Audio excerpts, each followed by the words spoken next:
எங்கள் மருத்துவர் ஐயா அவர்கள் சார்பில் பாட்டாளி மக்கள் கட்சி டெல்லி வந்து ஜந்தர் மந்தர் பகுதியில் பாட்டாளி மக்கள் கட்சிக்கு நியாயம் வேண்டும், நீதி வேண்டும், தேர்தல் ஆணையமே ஜனநாயகத்தை படுகொலை செய்யாதே, மருத்துவர் அன்புமணிக்கு துணை போகாதே என்று போராட்டம் நடத்துவதற்காக இங்கே வந்திருக்கிறோம். இன்று இதே போராட்டம் குறித்து புதுடெல்லி உயர்நீதிமன்றத்தில் வழக்கும் தொடர்ந்தோம். அந்த வழக்கு இன்று விசாரணைக்கு வந்தது. அதனாலதான் கொஞ்சம் நாங்கள் தாமதமாக வந்ததற்கு நீங்கள் பொறுத்துக் கொள்ள வேண்டும் என்று கேட்டுக்கொள்கிறேன்.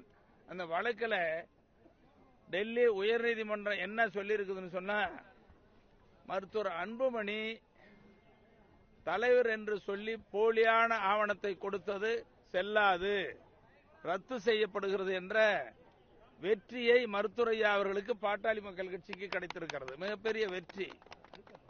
தேர்தல் ஆணையமே அவங்க திரும்ப வாங்கிக்கிட்டாங்க, கொடுத்த உத்தரவு திரும்ப பெற்றார்கள். மருத்துவர் அன்புமணி 2022 இருந்து தேர்ந்தெடுக்கப்பட்டு 2025 வரையில் அவருடைய பதவிக்காலம். ஆனா மருத்துவர் அன்புமணி 2023 தலைவராக தேர்ந்தெடுக்கப்பட்டதாக ஒரு போலி ஆவணத்தை கொடுத்து தேர்தல் ஆணையத்தை கையிலே போட்டுக்கொண்டு தேர்தல் ஆணைய துணையோடு 2026 வரைக்கும், அதாவது 2023 இருந்து 2026 வரைக்கும் பதவி இருக்குது, அவர் தான் தலைவர்னு சொல்லியிருந்தாங்க. அப்ப எங்க தரப்புல கொடுத்த ஆவணங்களை எல்லாம் பார்த்த நீதிமன்றம் இது செல்லாதுன்னு சொன்ன உடனே தேர்தல் ஆணையமும் மருத்துவர் அன்புமணி கொடுத்த ஆவணங்களை வைத்துக் கொண்டு அவர் தலைவர் என்று சொன்னோம், இப்பொழுது நாங்கள் திரும்ப பெற்றுக் கொள்கிறோம் சொல்லிட்டாங்க. அதுவே மிகப்பெரிய வெற்றி. அப்புறம் பாட்டாளி மக்கள் கட்சி தலைவர் அவர் சொல்ல முடியாது, மாம்பழ சின்னம்னு தேர்தல் ஆணையம் கடிதம் கொடுத்திருந்தது. பீகார், தமிழ்நாடு, புதுச்சேரிக்கு மாம்பழ சின்னம் மருத்துவர் அன்புமணிக்குன்னு கொடுத்திருந்தது. அதுவும் இல்ல, முடக்கி வைக்கப்பட்டது. யார் தலைவர் என்பதை நீங்கள் சிவில் நீதிமன்றத்தில் முறையீடு செய்யுங்கள், சிவில் நீதிமன்றத்துக்கு போங்கன்னு நீதிமன்றம் சொல்லிடுச்சு. அதனால மருத்துவர் ஐயா அவர்களுக்கு மிகப்பெரிய வெற்றி கிடைத்ததாக, பாட்டாளி மக்கள் கட்சிக்கு வெற்றி கிடைத்ததாக நாங்கள் பார்க்கிறோம். இங்க வந்த போராட்டத்திலையும் எங்களுக்கு மிகப்பெரிய வெற்றி.